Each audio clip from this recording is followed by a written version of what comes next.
How about the NHL? Let's get into our sports right now. The NHL is pretty interesting because, why is it? Well, the Panthers were up 3-0. It looked like it was all over. It looked like, well, maybe they lose one and then it's done.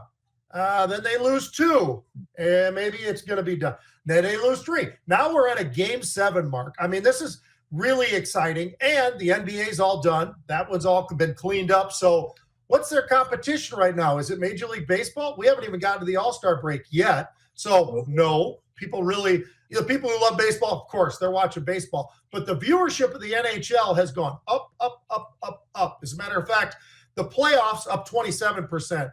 These finals viewership is up now 36%. And Game 6, it was up 54%. So we are seeing a lot of folks that are looking over there. And there's a lot of fun things that you could play with here, Mark, because Game 7, you've got U.S. against Canada, right? You've got Florida against Edmonton. Well, you don't hear that very often when you're talking about hockey. No. You've got Bobrovsky on one side. You got Connor McDavid on the other side. You've got the goalie playing against one of the best goalies there is, playing against what I said earlier, which is maybe the best player, not just now, but maybe all time. I mean, he's somewhere close to that Gretzky-like, except for he's bigger and maybe a little bit faster, and he's scoring a hell of a lot of goals. So there's a lot going on. By the way, just in the postseason, 8 goals, 34 assists. Not so bad. I mean, a lot of guys don't do that in the entire season, and I'm just talking about postseason right now. So it's amazing. And our buddy Vinny Viola, who's one of the primary owner of the Panthers, the reason you got to pull for them right now, first of all, I don't care if you're a Canadian or not. You want to go with this guy because he's an Army Ranger, New York law. He's got Virtu Financial. Oh, and by the way, he owns the team. I mean, this guy is just a special human being. He's done his sacrifice for the United States of America around the world. And he's an amazingly sharp guy who's done incredible on the business side of things. And you know what? It's kind of fun to see Florida playing against a Canadian team right up all the way up to Edmonton. What do you think about this one in Game 7? Who's going to take it? Well, listen, you would think with the viewership numbers that Caitlin Clark could join the NHL the way that they're just going parabolic. It's really a remarkable thing. And I got to our producer, Jared, is that Trotsky up there? I'm not sure what that graphic is. He might have turned this into a poli-sci thing. That is Lord Stanley of the Stanley Cup. Sure, that's yes. Lord Stanley. And he famously married Mrs. Cup, of course. And so that's how that came to be. But look, to keep it quick, because I know we got to talk about, or I want to talk about some very interesting shenanigans that have gone on in the NBA in the past in the MLB in the past 24 hours.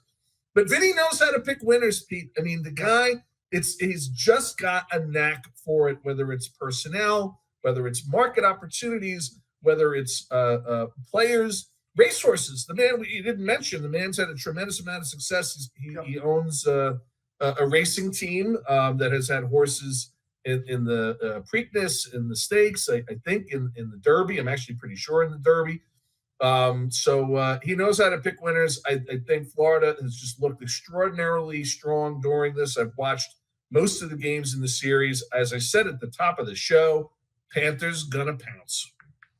I'm with you. I'm hoping and I'm hopeful. So maybe that my emotions bringing me over there more so than it should. But you know what? Vinny Viola, what a wonderful guy. I mean, just an absolute first-class guy, and you and I both know that. All right, so we're going to split here. I'm going to talk a little Olympics. You're going to do a little Major League Baseball. But here's what I've got for you. I love the Olympics. Why do I love the Olympics? Because I was a track guy.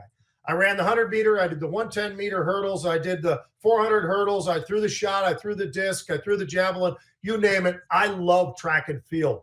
And the past week or so with the U.S. trials going on, it's been phenomenal. By the way, I don't know how they get faster, but they do, Mark. I don't know in a million years how Noah Lyles can jog the last 10 meters. He's the 100-meter male for us. Ran a 9.80. In the finals, he ran a 9.83. In the semifinals, he ran a 9.80 on the 100-meter. I mean, it's just ridiculous that somebody can do that. On the women's side, just as great. I mean, Sha'Carri Richardson is absolutely a freak show athlete. She's a beautiful young lady. Snoop Dogg loves her to death. He was sitting up there in the stands. He was part of this whole thing. It was so great, Mark. He was coming down onto the track and enjoying the festivities up there in Oregon. It was killer. She ran a 10.8 600 meters. I know a lot of people don't know the numbers, but that's an extraordinary number.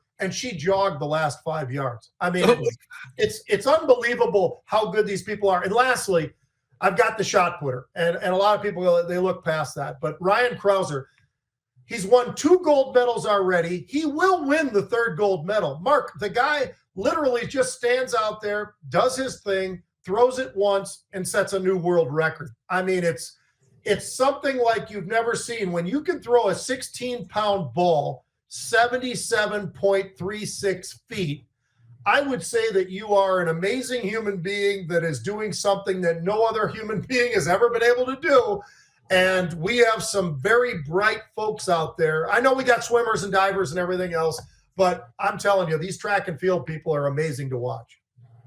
Yeah, no doubt about it. And I did not know that in your illustrious curriculum vitae in sports that you were a shot putter. That's what it's called? You're a shot putter. Is there another name for it? No, you put the shot. You put the shot. Okay. Well, incredible stuff and certainly interesting. But another friend of ours from the financial and sporting world, Stevie Cohen, cannot be too pleased with the breaking news this morning that pitcher Edwin Diaz has been suspended for 10 games for use of a controlled substance. And folks, it's not what you're thinking. It was not testosterone shots or roids or cocaine.